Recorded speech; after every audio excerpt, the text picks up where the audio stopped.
In the 2002 film Comic Book Villains, a very, very strange little movie that I just learned had Natasha Lyonne in it.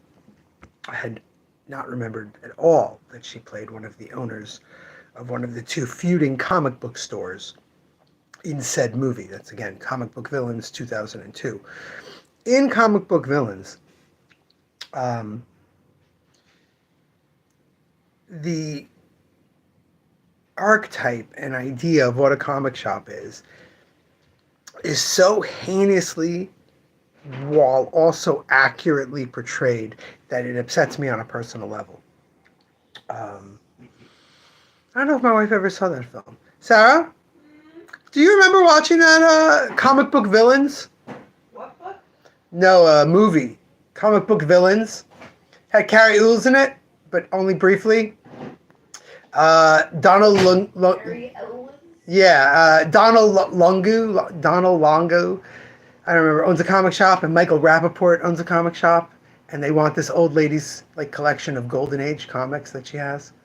Did you watch with me? So I just discovered that Michael Rappaport's wife is played by Natasha Lyonne when I looked up the movie. By who? Natasha Lyonne. Joe, I'm sure Joe remembers. Joe just joined us live, everybody. So I'm going to eat a little bit more soup. Very spicy, sweetheart. I told you Wow. it was spicy. Wow. So I spent good. 2.5 minutes of this live stream, by the way, Joe. Don't go back. Just eating soup. I didn't talk. Because I wanted to eat soup. Is it like Macaulay Culkin and his pizza? Macaulay Culkin and his... The Philistine here. Macaulay Culkin and his pizza. It was a Warhol reference. Thank you. Underground. Anyway, Joe, do you remember Comic Book Villains? We just went from 10 people watching to 2 from this conversation. Wow, it was me. It wasn't you. It's me. No, it was me. Yeah. I send them away. Joe has seen it, of course, but he forgot it. I've mentioned the movie before because in it, Donald, I cannot pronounce his last name, heaps insults upon Michael Rappaport that he's not a true comic fan. He shouldn't have a comic book store because he doesn't really love comics enough. It's terrible. And he chants at him. He chants at him. Magic card seller. Magic card seller. Because he sells Magic the Gathering cards. That stuck with me. He's basically comic book guy. He's playing comic book guy. There's a part where they're holding a truck. Spoilers, by the way, for the 2002 film Comic Book Villains. Where they're trying to stop a truck from going into a lake. And while they're doing it, he's still trying to prove that Michael Rappaport is not a real comic book fan. And he says, what's the first appearance of... And he starts quizzing him. It's horrible. Sounds really bad. It's terrible. But the magic card seller thing always stayed with me. Magic card seller. It always stuck with me. Because at that point, I had stopped going to comic shops. We didn't go back to comic shops like 2005. When we're married and Sarah wanted, as I've told this story many times, when you wanted to read The Why Last Man. But I hadn't been to a comic shop on a regular basis since 2099. So it felt to me that that's what had happened. Again, I shopped at that point at Wizard World in Nyack, and Wizard World shifted heavily from comics into magic in the late 90s. So it's hard to say. But anyway, I bring all this up to talk about a long time subject matter on the live stream. Our neighbors. Happy hunting, tons of fun. I'm just going to pretend that tons of fun is part of their name, that it's Happy Hunting, Tons of Fun, so at least there's Huntington in there. It bothers me. They are opening tomorrow. Their sign listing the grand opening, which is Friday through Sunday, says 10 a.m. to 8 p.m. 10 a.m. to 8 p.m. And a little girl whose mother bought her 3 which had Ateliers, after buying her 3 previously, and the girl loved it and wanted it. And then she was asking, what else do you have? And the girl's like, it's all I want, Mom. She's like 11. It's all I want, Mom. And she's like, okay, but like, what else do you have that's good? She likes fantasy. She goes, I just want those. It was adorable. I showed her some books just to shut the mother up and try to be helpful. And the kid was like, I read that. And I was like, she's read that one. Yep, she's read that one too. Yeah, we read that. And I was like, okay, no problem. Just read the 3 Witch Hats. They're great. You don't need more. As I leave the store, she goes, right, 10 a.m. Okay, Mom. You better make sure I'm up at 8 a.m. So she could get Smitsky's one or Uglies or Fluglies or Pluglies. There's so many. So they made an Instagram account in April. I saw it in April, and it just had like that grand opening announcement, and I didn't follow them. They've posted since, and they've shown a lot of stuff they have. So one, they have individual Pokemon. They have hard plastic shells on individual Pokemon. So that's going to be a big deal for them. They have quite a stack, at least in the video they posted a few days ago, of different kinds of Pokemon boxes. Again, I don't know from these things. But I can't imagine from the sheer number they have that they're all old and worthless ones. If you recall, we had a whole Smitsky Sunny Angel conversation. What is this? I told you what Sunny Angels were. Are you kidding? No, wait. I know. I'm messing with you. There's a weird thing in this soup. There's a weird thing in this soup, folks. If we die right now, if this like goes black and you hear screaming, it's the weird thing in the soup. The weird thing in the soup did it. It's frozen. It's a solid chunk of onions, like from a roasted chicken. I just put this in the microwave for minutes and minutes. It is not dissolved. It's just Crazy soup happenings cake, here tonight, a folks. cake thing? What? Why? Why indeed? What is happening? You know who would know? Who? Alf. Did you put this in the soup? Nope. But Alf wrote his PhD You on... totally put these in. I did not. His PhD on... not his PhD, sorry. His bachelor's in science on thermodynamics in the comic book. He took the classes via fax. Crazy. Starman's Jane Robinson directed it? Are you kidding me, Joseph? Wow. Wow. Did you call him Joseph? When we're very excited, I do. Really? That movie was directed by James Robinson. Probably during... No, that's not... I'm not going to say it. It's low. Wow. Just... Wow. It's quite... I saw it for a lot of reasons, but I gave it a shot because my boy DJ Quails was in it. And I love that little freak. His face is just like... I could just stare at that guy forever. How does he look like that? I don't know. He's really special. It's crazy to me. He looks like I'm good. We're not going to go low. But yeah, I was like, I'll give this a shot. And it's quite terrible, but in a really wonderful way. So I was thinking about it today as I saw the individual cards available at Happy Hunting Tons of Fun. I can't imagine that those are going to be their hours every day. 10 a.m. to 8 p.m. for a collectible store? Seems kind of crazy. But what do I know? What do I know? Not business, that's for sure. We did have an amazing week, though. This is what used to happen in April. We had a lot more people stopping in and a lot more people buying books. Now, again, I believe partly that the post I made saying that we might not be here by the end of the summer definitely had an impact. I definitely had customers come in. I had a customer come in who always spends a lot of money, but comes in less frequently when she doesn't have money. She came in to pick up her hold, which was 2 single issues.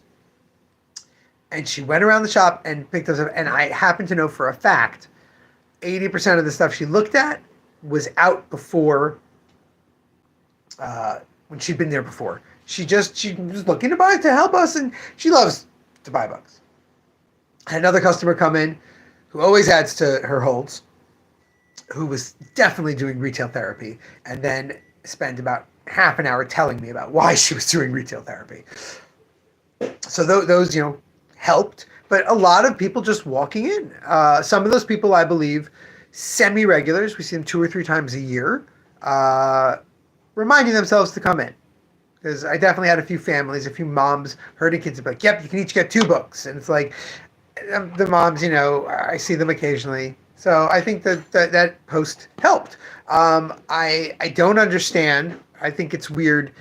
I made much more dire posts in the last 18 months. I have made much more intense, crazy posts, and I've never seen this sort of community. Actually people just walk in. My regulars would go, oh, things are bad. Should I buy more? What can I do to help? And my semi-regulars might go online and buy a gift card or message me, oh, can I make an order? But not what I saw here, which is lovely. I think it's just timed right. It's people are out. It's spring. Kids are home from college, and parents are excited to see their kids again. So they're even going out with them and doing things. I don't know, but thank God if we have 4 more weeks like this week, we're on a lot more solid ground, and it's only July. The issue is restock. We are still not doing so well that I can just make gigantic restocks. I've been making sure to keep Witch Hat, Shangri-La Frontier, and a few other things in stock, but we had a really lousy winter, and we had a really lousy year before. So I'm slowly doing little bits of restock, but I don't have everything that I would recommend. But then you know what? I had someone ask me, they sent me a list of 12 books for their niece. Said, I looked these up and these looked really good. But if you have them or can make recommendations, let me know. And I went, oh, I think I have some of them. I had none of them. We've had them, but I had none of them. And I went around and I made a giant pile of double the amount of what they were asking for.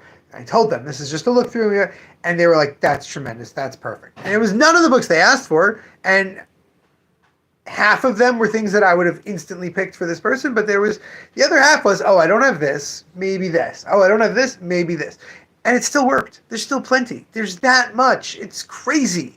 There's just so much stuff. I don't mean how much we have. I'm talking about thematically. There's so many things that cross so many streams. It's one of the... You are supposed to cross the streams, oh. Ray! Just this once, it's okay.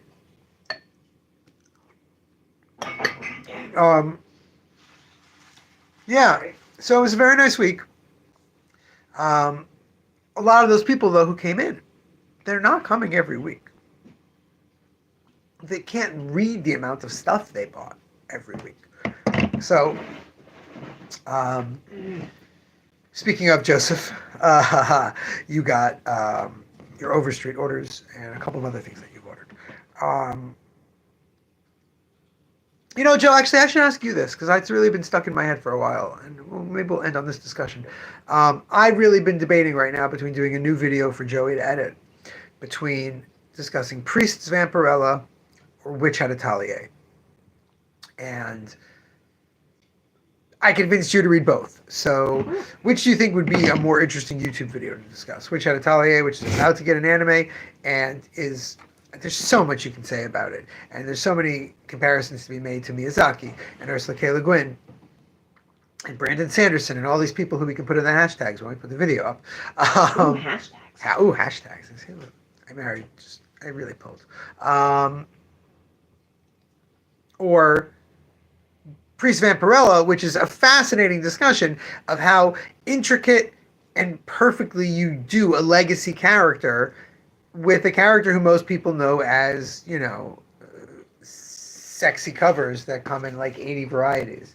If you get an issue of Vampirella and you look in the back, they have all the available covers for this one issue.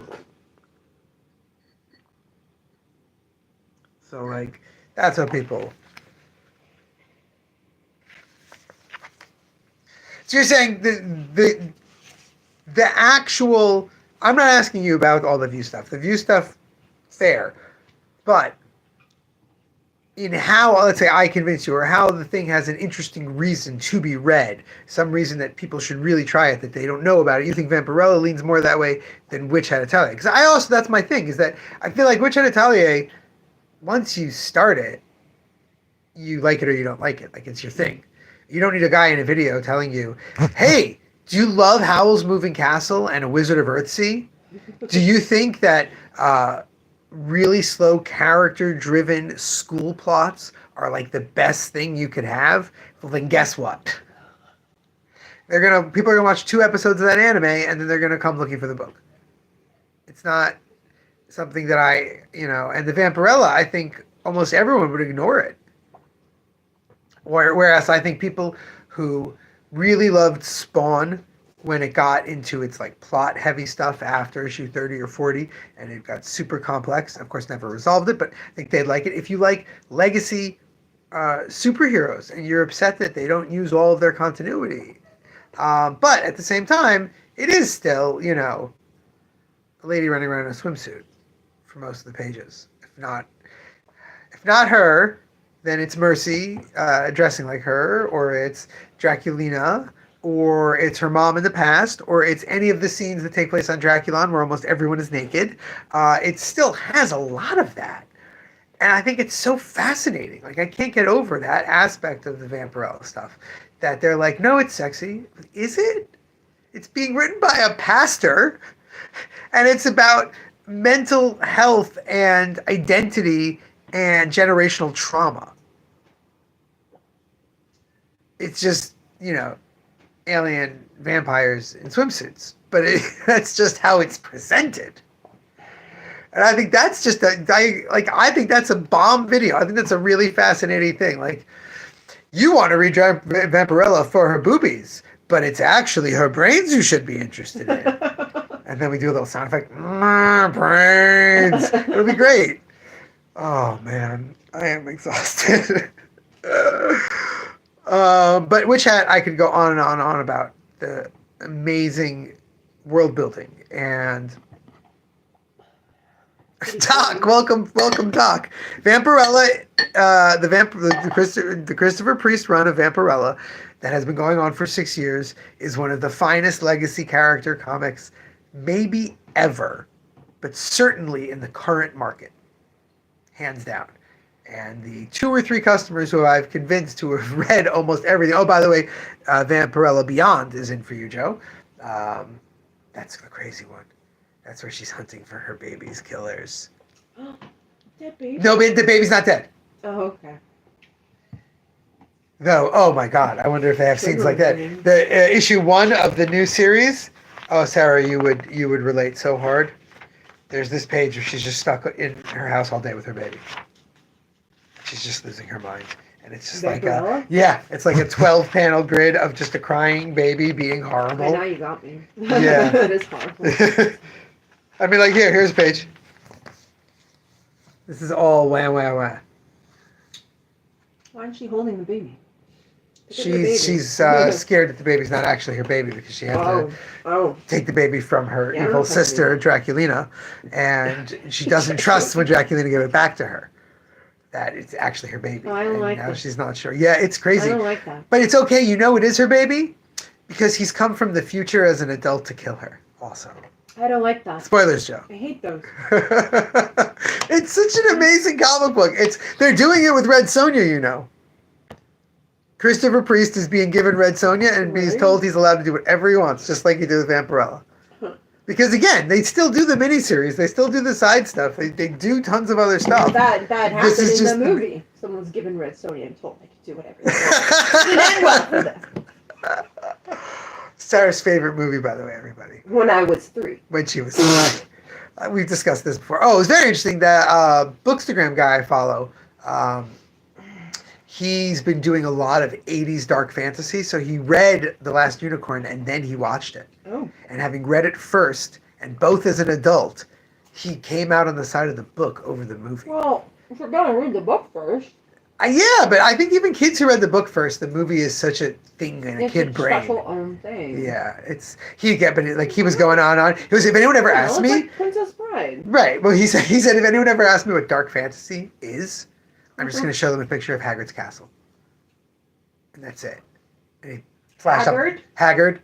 He flashed up the castle, and it's like, yeah, you got it, like nailed.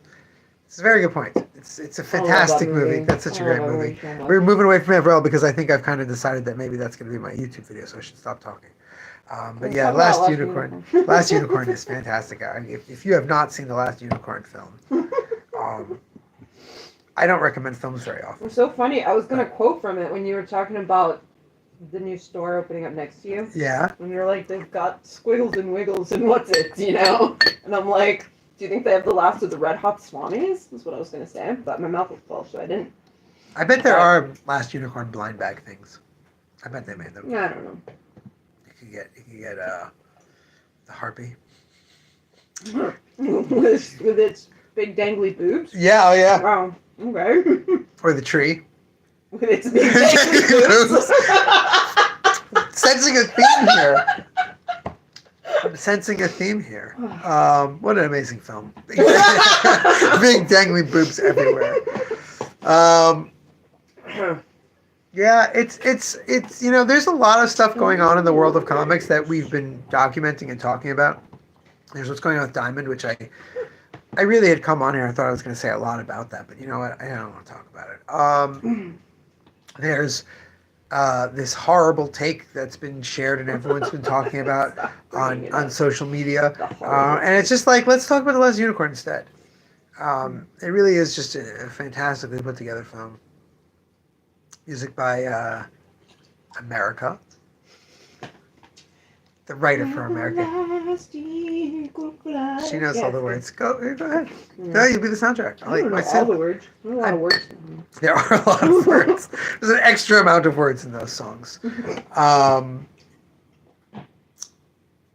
there's a lot of songs in it. There's a lot of songs in it. He especially mentioned Easy Cat.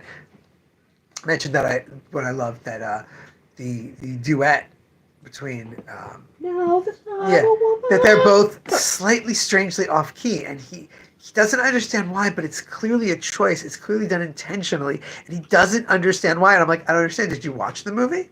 Did you see it? If they would have sung beautifully and nicely, it would not have worked. Didn't get other people to sing. But I'm saying it wouldn't have worked. Jeff Bridges and Mia Farrow singing. You don't think Mia Farrow has a nice voice? I heard her sing that song. She might. Okay, fair. Oh, Jeff Bridges should do more songs. He was amazing. Right. That's exactly what heroes are for.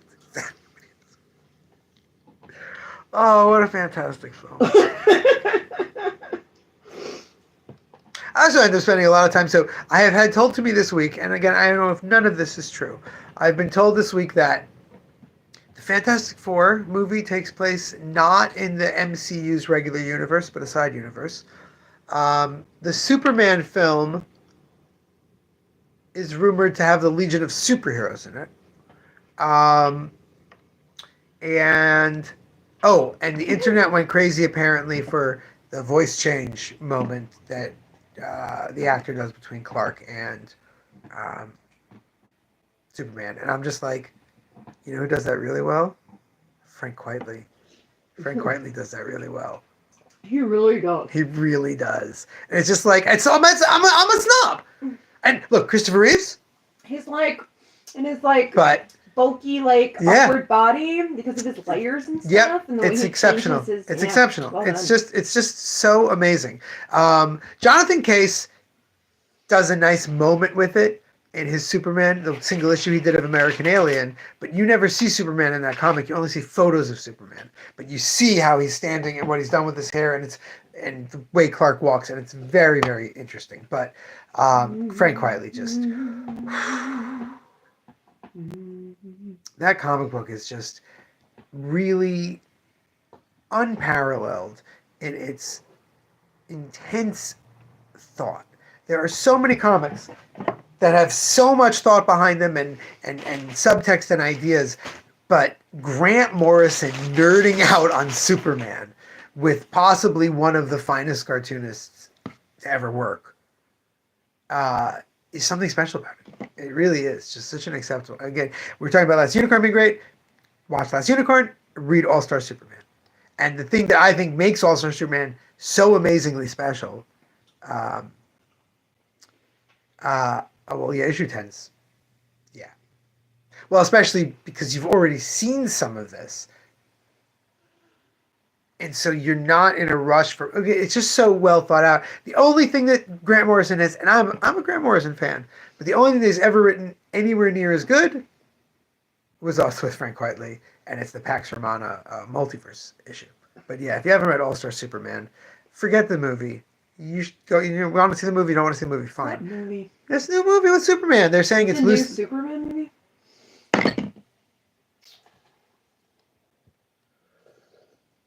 Are you joking right now? No, I have absolutely no idea what movies are being made.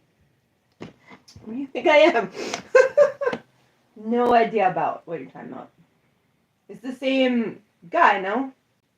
They're not. It's not Cavill. Henry. No. You're lying now. You are showing. I'm lying. I don't know what you're talking about. Chat? Am I the crazy one? Has there not been an insane amount of promo for this movie? Have there been ads on Instagram? Yes! I haven't seen any. Who's playing Superman? Some dude! Some dude. I don't know his name. He's not a famous dude. I'm sure Joseph has the name at his fingertips. He's the Superman expert. And everyone's new. Who's directing it? James Gunn. Maybe you told me about that? Maybe I mentioned it once or twice with our daughter who's obsessed with Superman and sent me the clip of the voice change scene, who keeps telling me that she's going to take me to it. Maybe it came up between the two of us. Well, it didn't. No. This I don't remember. Oh, Joe, she definitely lives in a different algorithm. Oh, yeah. Wow. Why aren't you talking about the new KJ Charles book? Why are we talking about the new KJ Charles book? Let's go. I love this. You got a great comment. Clearly we know who is spending a lot of time raising the kids. I don't think it was ever said otherwise. I don't think we ever pretended that she is not carrying the brunt of this family on her back in every way. Whoever made a claim otherwise? Not me. Wow. James Gunn wrote it. James Gunn directed it. Nathan Fillion is playing Guy Gardner. I wish you could see her face right now. That's really funny. Are they giving him the really bad haircut? Oh, yes. Oh my god. See, this is why we should have a podcast, the two of us. I should just tell you pop culture news that, like, everyone listening to the podcast knows, and they could listen to you react. Yeah, you have to, like, keep a list. Right. A hot thing, and then a month later. Well, like our conversation in the car this morning when I told you what Sunny Angels are. That could be a whole episode. What the F are Sunny Angels? And then we'll look at them together, and you'll read on their history while we watch. Yeah, it'd be a great podcast. Yeah. There are ones like that about like people telling their grannies things like that. Sure. But, You'll be the granny. I'll be the granny. And I'll be your granny. You can tell me all about all the BLs. All of them. And Nijinsky. And Nijinsky. We'll have Nijinsky. No, we'll have ballet bi-monthly. Twice a week you'll tell me about the Russian ballet. But yeah, there's a big Superman movie coming out. They destroyed everyone's brains with a 30-second trailer that everyone thought was the greatest thing ever. They put out a 1.5-minute trailer that people went, oh, okay. And then they did a special 5-minute thing that just did one scene. And at least 2 people I know who love Superman hated whatever it is they saw. I didn't watch it. But people are generally very hyped for it. Mr. Terrific will be in it. Hawker will be in it. Guy Gardner will be in it. Jon Stewart is apparently in it. Right. Yes. This sounds like a big mess. It sure does. But everyone's very excited.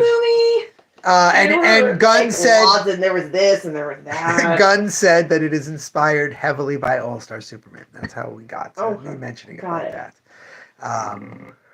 But yeah, independent of the movie, you should still read All-Star Superman.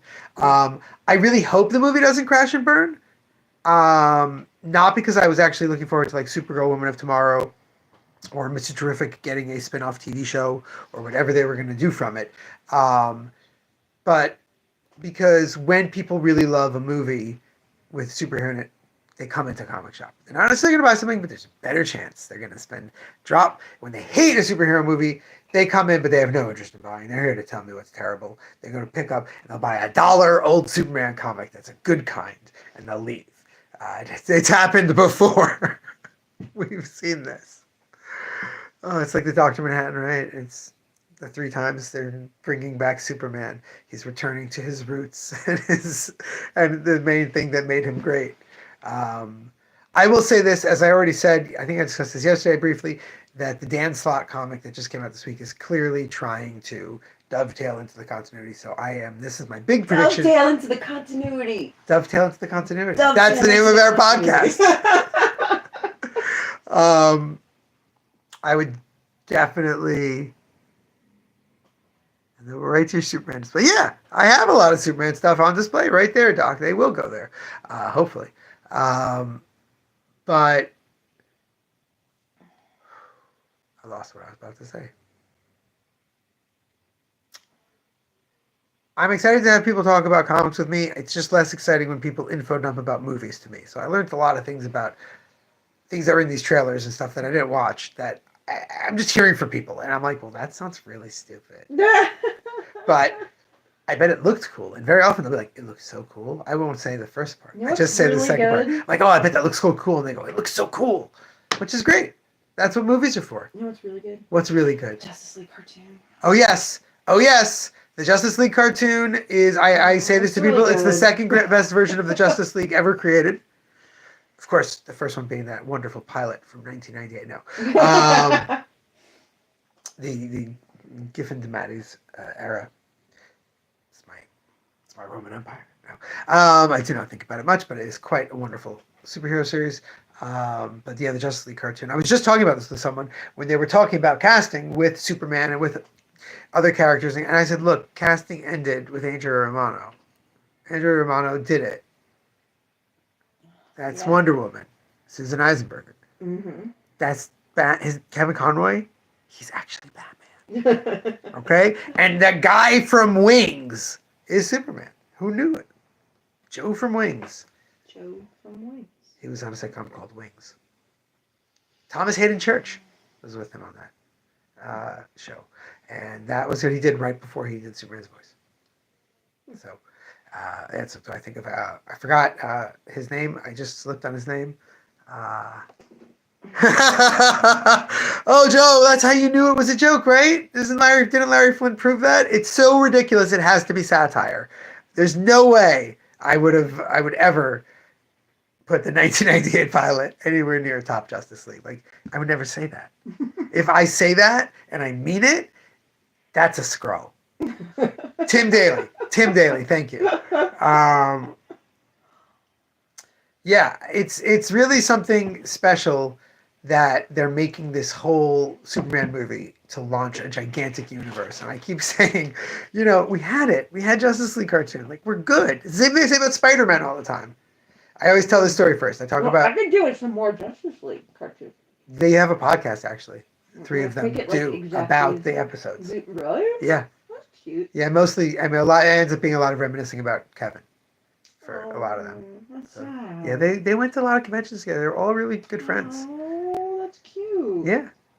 I really have like a huge respect for Lamar and Susan Eisberg. Like, fans come up. I mean, Lamar's doing. He's John Jones. He's done so many shows. She has not done anywhere near as many shows as he has, but they are so great with their fans, and they and they connect with people, and they know the episodes that they were in. They talk about them with people, and it's not the cast of Firefly who did 14 episodes. These people did 4 seasons. 4 seasons? 3 seasons maybe, but one was all movies. I think there were 2 seasons in it. It wasn't Tim Daly in Justice League. Look at that. You learn something new every day. Who was it in Justice League? It was the guy who played his brother on Wings, because that's hilarious. to me because I have a weird sense of humor. It'd be funnier if I knew that guy's name. I don't know. There was Justice League, and then it turned into like Justice League Unlimited. Yeah. But I still feel like there was only like 2 seasons or something. Justice League, I think, had 2 seasons, and Justice League Unlimited had like, well, would have been 1 season broken up amongst all these mini movies they did. It was strange, but it was great. Yeah, but they are one of the writers of that show. I mean, JM wrote some episodes of that show.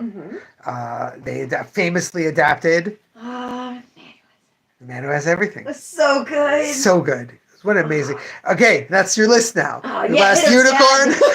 Last Unicorn. All-Star Superman. The George Newborn.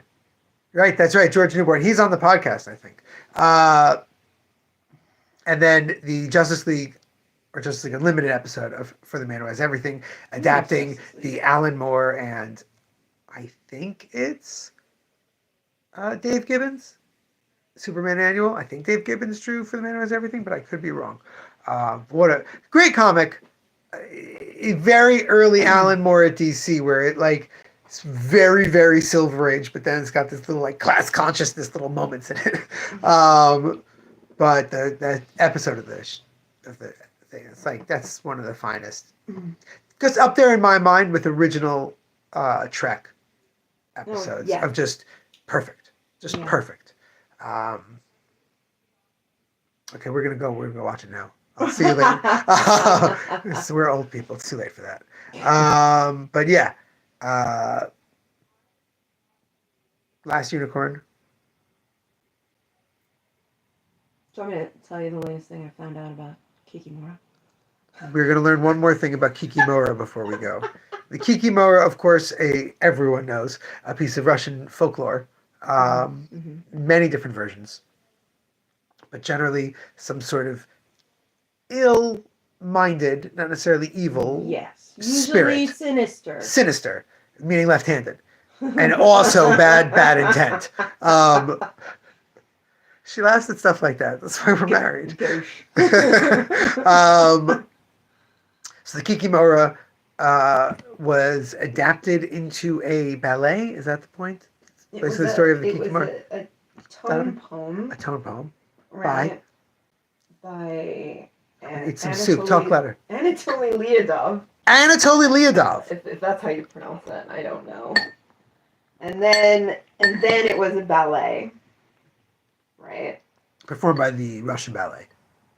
The Ballet Russe. Yes. Ballet Russe, led by. Well, at the time, the one who choreographed it was Leonid Messine. Right? Yeah. So he made the Kikimora ballet, and then a couple years later, Nijinsky was the Kikimora. Yes. She played her. She was the Kikimora. She was a prima ballerina at the time. That's the can of worms sound. That's the. How do I begin to explain the subtle nuance of the Ballet Russe's hierarchical system of dancers? She was never Ballet Russe prima ballerina. And then quickly she figures out how to say it. Amazing. Anyway, that's your little. Her thighs are too awesome. Her thighs were too awesome. I need that on a T-shirt. Yeah. Picture of the Kikimora that you drew. With the words "her thighs were too awesome" over it. That's what we need. Joe, would you get one? Emily would definitely buy one. Not a doubt in my mind. Yeah, she had massive thighs. Okay, this is the first time I'm hearing this about the Nijinsky.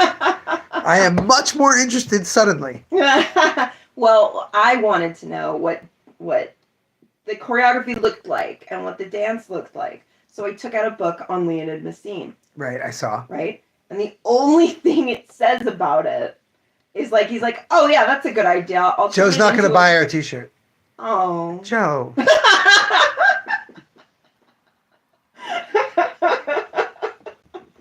You ruined me. It's okay, Joe. We're not making a T-shirt, so it's fine. Yeah, it's okay. Not anymore. Joseph. What up, wow. No. Yeah. There goes our merch line. Yeah. I want that on a T-shirt. There goes our merch line. So all it said about it was a little bit of the plot, and that's the first time I realized that they changed it from the tone poem. It's a different version of the Kikimora. Yes. And then I wanted to see what he had to say about what Nijinsky did when she took over the role. But I realized at that time the reason she took over the role was because he was gone. He was Doing dead? something else. In No, Siberia. He wasn't really happy they brought Nijinsky to choreograph ballets. He's like, well, I'm Who going is to do she? my own thing. I'm the choreographer. Yeah. Choreographer? Choreographer. Choreographer. Sure, I knew that. So yeah, that was all I found in that entire book about the ballet. So. No pictures of Nijinsky's thighs. No, unfortunately. Send it back to the library then. So that's your A little little lesson, ballet yeah. Rouge lesson for the day. And so I'll let you know when I find more. So, Last Unicorn, All-Star Superman, the Man Who Has Everything Justice League episode, and Nijinsky's thighs. These are all things to look up and cherish. Until next time, remember, damn it, babies, you gotta be kind.